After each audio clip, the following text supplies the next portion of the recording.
বোর্ডে কতগুলো অঙ্ক দেখা যাচ্ছে ধারার অঙ্ক, এটাকে বলা হয় ফিবোনাক্কি ধারা। ফিবোনাক্কি ধারার অঙ্ক কি?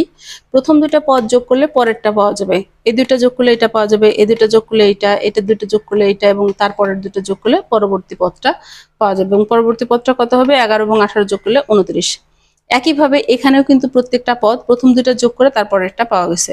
1 2 যোগ করে 3, 2 3 যোগ করে 5, 3 5 যোগ করে 8, 5 8 যোগ করে 13। এইভাবে কিন্তু এই পদটা কত হবে? 21 আর 34 যোগ করলে কত হয়? 55।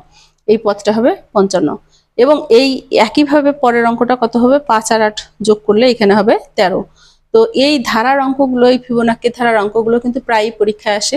এবং এই অঙ্কগুলো দেখেন যে প্রাথমিক সহকারী শিক্ষা 10 সালে এসছে, 26তম বিসিএস এসছে, প্রাথমিক শিক্ষা 19 সালে এসেছে, ডাকে 23 সালে এসেছে, তারপরে হচ্ছে 24তম বিসিএস এসেছে, প্রাথমিক শিক্ষা 13 সালে এসেছে।